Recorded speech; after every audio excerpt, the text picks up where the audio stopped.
Agora é o seguinte, gente, vamos falar aqui no nosso quadro Saúde. Que tema importante que trouxemos hoje, hein? Vamos falar sobre o parto humanizado, parto normal, né? Então, quem está aqui no estúdio com a gente para falar sobre esse assunto, os benefícios aí de um parto humanizado, parto normal, é o doutor obstetra, ginecologista, doutor Alberto Guimarães. Tudo bem, doutor? Bom dia, bem-vindo.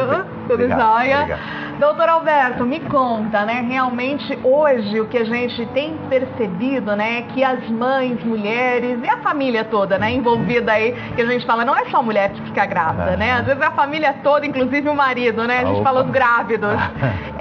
Realmente hoje as pessoas têm observado, têm se preocupado mais com o tipo de parto, né, que ela vai ter.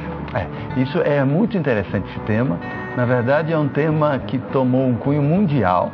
Está tendo recentemente, agora no Brasil, um congresso internacional sobre parto, sobre obstetrícia e tudo mais. E foi publicado recentemente um aumento em termos de cesáreas no mundo. Né? Em especial no Brasil, nós somos campeões dessa questão de cesárea. E eu tenho ficado muito incomodado e realmente eu estou me colocando para trazer essa discussão de por que é que as pessoas têm tanto medo do parto? Né? Por que é que essa palavra assusta tanto? Né? E quando a gente vai observar a memória de quem passou por um parto, né? Seja a pessoa que teve um parto há 30 anos, seja na maioria dos locais hoje em dia, no geral, quando ela vai contar o que é que ela passou, como é que isso foi conduzido, aí fica claro do porquê. Num dado momento, mal fica grávida, ela já corre para buscar a alternativa da cirurgia. E de repente fica uma noção de que tanto faz, será, nascer de parto normal ou de cesariana. Na verdade, e esse é o grande ponto que a gente tem que abordar, a gente tem que olhar de frente e entender que não é tanto faz. Faz muita diferença entre se é um parto normal, se a gente aguarda que esse bebê nasça na data que ele queira nascer realmente, que a gente se preocupe um pouco menos com essa questão de qual que é a data que está estimulada e achar que não pode passar nenhum dia daquele período. Esse que também acaba sendo uma dúvida, né? Bom, não nasceu então até 40 semanas, 41, aí a pessoa, não, então vamos... existe assim, entre a classe médica, né, um tempo assim que seria o limite, doutor? Eu acho que essa é uma grande dúvida também, né? Na verdade, entre a classe médica até teria também, né? Uma questão de dizer, a data provável é aquela e não pode passar. Mas tem um aspecto que eu acho que, assim, da observação da mulher grávida, que é a comunicação entre o bebê e essa mãe. Imagina assim, quando o bebê está pronto, dentro do útero, ele produz uma substância no pulmão, que basicamente é o último órgão que vai trabalhar, que vai funcionar e que vai levar muito neném para a UTI quando é marcada a cesárea, antes de trabalho de parto, que é, quando ele está pronto, vai uma substância do neném para a corrente sanguínea materna e a mulher vai começar a produzir os hormônios para entrar em trabalho de parto. Eu acho isso sensacional. Porque é a vida natural. Quer dizer, existe um término, não vai ficar grávida um ano, não é? Num dado momento, em torno de 90% dos bebês vão nascer entre 40 e 41 semanas. Agora, se a cultura nossa do Brasil a data provável do parto é X e não pode passar nada daquele X, na verdade as pessoas ajustam muito essa data de chegada e próximo do X já vai operar porque já está maduro. Isso leva a muito bebê para UTI. Por isso que é uma grande... A gente percebe realmente, né? Hoje um grande número de bebês que nascem e vão direto para a UTI e ficam, não só às vezes alguns dias, às vezes meses, né? E olha que oportunidade.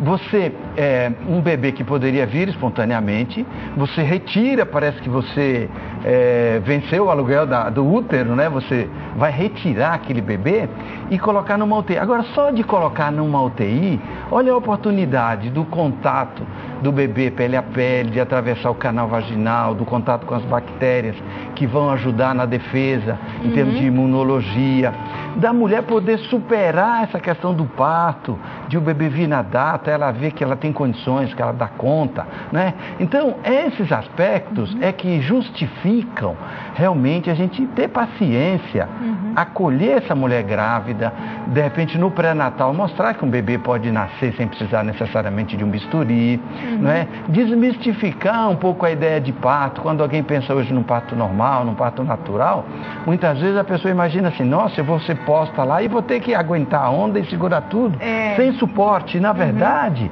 a gente pode pensar num parto normal, com analgesia, por exemplo, para a mulher que pediu anestesia, ela fala, está doendo muito, eu quero. Se o medo do parto for a dor, pronto, nós temos um jeito de ajudá-la, de dizer, escuta, a grávida é você, você vai parir, você vai trazer o seu bebê para o mundo, e se precisar, nós podemos ajudá-la. Mas entendendo que a mulher e essa experiência é dela, ela é a protagonista, ela dá conta. Então a área de saúde, o obstetra, o médico, né, as pessoas envolvidas na assistência, podem ficar felizes de ser o diretor do filme. Né? Mas a telona, quem vai para lá, quem vai brilhar é a mulher e seu filho. Eu acho que isso a gente tem que resgatar. E me conta uma coisa, doutor, por exemplo, assim, Deus chegou nas 41 semanas e o bebê ainda não deu indícios de que ele tá para nascer e tudo mais. Aí pode sim ser induzido o parto, por exemplo? Pode, seria o ideal, de repente, assim, também? Não ir para a cesárea, mas induzir o parto? Isso é muito legal. Quer dizer, o esperar não significa não fazer nada. Né? O esperar significa, primeiro, a gente avalia se o bebê está bem, a gente cria condições para que a mulher realmente possa observar se o bebê está movimentando bem, se a oxigenação está legal e tal. E tem algumas medidas que estimulam esse bebê a encaixar, existem exercícios, existe, por exemplo, a acupuntura, existe uma série de coisas. Eu gosto de falar sobre a questão da dança, né? Eu falo da Shakira, né? Falo, vamos brincar de Shakira. Vocês viram esses vídeos aí que viralizaram, né? Até a Ivete também, a Ivete fez cesárea, tem as gêmeas lindas aí, mas ela também dançou, Shakira. assim, enfim, o vídeo viralizou para que, né, o corpo fique preparado ali, né, porque realmente é uma loucura, né, doutor? Olha, eu tô aqui com uma dúvida, vamos lá atender um pouquinho aqui das nossas telespectadoras. Bom dia, doutor, eu tenho endometriose, por isso meu parto vai ter que ser cesárea devido a ser uma gravidez de risco e ainda estou com bastante cólicas, é normal, doutor? Olha que interessante, endometriose, muitas vezes a dificuldade é de engravidar, né? Numa fase inicial pode precisar de ajuda, risco de abortamento e tudo mais. Agora, imaginemos que para o final da gestação, esse útero que antes pesava 50, 70 gramas, é um útero que vai virar 1 quilo, ele cresceu, ele teve essa autonomia e não necessariamente precisa ser cirúrgico, se não houve manipulação do útero durante o processo para engravidar. Quer dizer, se esse útero está inteirinho, como a gente supõe que esteja, ela pode realmente entrar em trabalho de parto, ela pode dar à luz. Não é proibido pelo fato de ter sido submetida a um tratamento para engravidar. E isso é uma coisa interessante, porque muitas vezes nós ouvimos aquela expressão, olha, é uma gravidez de alto risco, portanto tem que ser cesárea. Eu acho que nós temos a obrigação de dizer para a mulher grávida o seguinte, o risco de um parto, em tudo estando caminhando bem, é muito maior numa cesárea do que num parto normal. Isso é uma informação que causa um certo espanto, quer dizer, o fato de a gente fazer uma cesárea, para a mulher, é 3 vezes mais arriscado do que um parto normal. Isso acho que nós da área de saúde, nós temos a obrigação de falar para a mulher. Exatamente, e é uma informação muito válida e muitas vezes a gente não tem esse acesso, né? Porque hoje a gente tem, com certeza, doutor, o horizonte da internet e eu sei que vocês médicos odeiam, na verdade, porque muitas vezes as pessoas já chegam assim com o diagnóstico, né? Doutor, eu tenho isso, eu vou fazer isso que eu vi na internet. O que você acha? Aí você fala, bom, você já me respondeu. Mas eu acho que a questão da internet, hoje, por exemplo, e vendo a apresentação anterior, realmente eu estou colocando como algo a gente incorporar. Positivo, né? Para quê? Para desmistificar, né? Essa coisa, eu até chego a ser meio chato, porque eu tenho falado muito parto, né? Por quê? Porque essa coisa do humanizado, com essa etiqueta que parece algo alternativo para quem pode bancar a conta, não é? Eu tenho dito, humanizado tem que ser a base da relação humana. de ser humano, nós já temos que nos relacionar dessa maneira. Então, pensar em parto humanizado é imaginar que é um momento só que a mulher tem direito, que está gestando, vai parir. Eu acho que parto precisa ser desconstruído, aquela ideia que é para sofrer, e dizer, é um momento de superação com uma equipe e com o poder que a mulher já tem. Então, as redes sociais, na verdade, criamos recentemente, para você ter uma ideia, eu não tinha até, criei parto, Dr. Alberto, que era para falar assim, é parto, esquece o resto. Você comentou, por exemplo, a mulher da endometriose, muitas vezes é o primeiro filho. Se a gente faz uma cesárea ali, praticamente a gente já deixa sinalizado que o segundo vai ser cesárea. Isso também cai por terra, né? Na verdade, porque o que a gente tem visto, e às vezes muitos médicos, né, ginecologistas falam, se o primeiro é cesárea, o segundo necessariamente vai ser. E não, né? Nós temos vários casos, inclusive de que, às vezes o segundo, o terceiro, foi normal. Olha, lá na Parto Sem Medo, nós temos assim, pessoas que passaram por essa experiência e quando elas retornam, a mulher que teve uma cesárea, e muitas vezes fez uma cirurgia pouco discutida, não foi contado as possibilidades. Quando cai a ficha, e as redes sociais ajudam muito nisso, quer dizer, depois que ela ganha o bebê, ela fala, nossa, mas eu poderia ter tido um parto normal, poxa vida e tal. Essa mulher nos procura, quando ela pare, quando ela ganha o bebê, no pós-parto, ela conta, digamos assim, e no final ela diz, doutor, eu estou com a alma lavada, esse foi meu, bate no peito e tal, quer dizer, portanto, é importante passar por essa experiência, não é? A questão do tempo também, doutor, muitas mulheres às vezes ficam assim, mas o tempo do parto, tem gente que existe mulheres que têm mais essa facilidade assim, bom, mal cheguei no hospital e já fui, meu bebê já foi saindo, e aquelas assim que demoram um tempo. Olha, cada organismo é um organismo e um corpo um corpo, né? Na verdade, eu acho que esse pode refletir um trabalho de pré-natal. Se no pré-natal a mulher fica tendo a noção exata do que é o trabalho de parto, de que tem contrações, a contração é uma maneira para esse bebê realmente chegar ao mundo, sem discutir bem a questão dos hormônios, da ocitocina, também dito o hormônio do amor, que precisa ser liberado durante a gestação. Se ela entende que uma maneira de liberar a ocitocina é a massagem, o útero pode estar massageando esse bebê, liberando o hormônio que vai ajudar no vínculo. Então ela entender que o trabalho de parto é um processo, é um caminho para a chegada desse bebê. Portanto, é como a gente ir para a praia, né? Quer dizer, a gente vai para a praia, tem o pedágio no meio do caminho, nós não podemos ficar desanimados porque tem o pedágio. Nós queremos ir para a praia. Ela está pronta para dar à luz, ela vai trazer um filho ao mundo. E a gente pensar aqui, 6 horas, 12 horas, nossa, que demais! Nós vamos ter uma vida inteira para refletir sobre isso. Exatamente. E a mulher, eu vi isso de um casal que depois do parto era um grande... Ele lida com coisa de mídia, coisas gigantes. Depois que o bebê dele nasceu, ele falou assim, poxa, doutor, olha, o senhor falou tanta coisa no pré-natal, mas eu vou te dar uma dica, doutor, como a casa de... Olha, doutor, se o senhor tivesse dito só que tudo isso que a gente fez era em benefício do nosso bebê, doutor, já estava ganhando. Nós teríamos feito sem menor problema. Aquilo me chamou muito a atenção. Eu falei, puxa vida, então preciso divulgar melhor, que nós não né? estamos contando para a mãe, porque é importante para o bebê, né? Ali eu entendi que o Parto Sem Medo, esse projeto não pode ficar só para um grupo pequeno. Daí a ideia de rediscutir o parto, de transformar essa memória que as pessoas têm, que é muito negativa, em algo que seja construtivo, que seja de superação, que seja bom para contar. E né? Isso também é o que você falou, né? O hormônio do amor, ocitocina, né?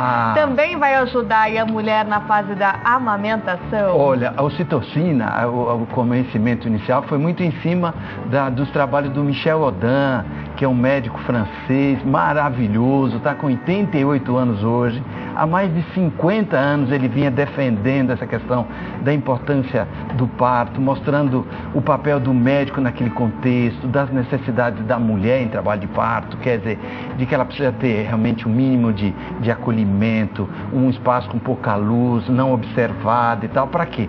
Para que tudo isso gere a produção da ocitocina. E esse hormônio, veja, ele é tão importante que no nascimento desse bebê, que não precisa ter uma mulher ganhar corte, não precisa ninguém ficar empurrando a barriga, nada, o bebê chega, quando ele chega e você devolve para a mulher esse neném que acabou de nascer e deixa o cordão ligado ainda na placenta, essa fase final tem uma enxurrada desse hormônio, da ocitocina, e esse hormônio vai ser fundamental para a vida de relacionamento, de afeto. Quando a mulher olhar para o bebê é como se ligasse o computador, o on, do tipo, opa, nasceu a mãe, nasceu o bebê. E esse hormônio está muito relacionado com a capacidade de relacionamento entre as pessoas. Ótimo. Então, o Michel falava de uma coisa, por exemplo, na época, sobre a questão do aumento do autismo, né, que é um fator preocupante, é uma situação bem difícil para quem tem um filho realmente, a gente tem observado autista. Como o autismo, esse número aumentou, né, expressivamente. E aí, é claro, é multifatorial, mas um dos questionamentos é se a ocitocina é o hormônio do amor e nós não estamos dando essa ocitocina para a criança, que é a matéria-prima, quer dizer, será que ali nós não estamos interrompendo essa questão do afeto? Daí a pessoa ficar no canto dele, separado, não se relacionando?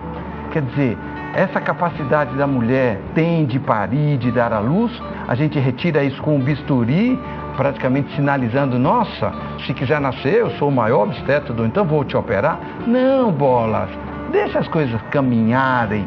E se precisar, isso é uma coisa também importante. Quando precisa, se precisa, nós podemos operar. A cesariana existe, a técnica está bem dominada, está bem conhecida.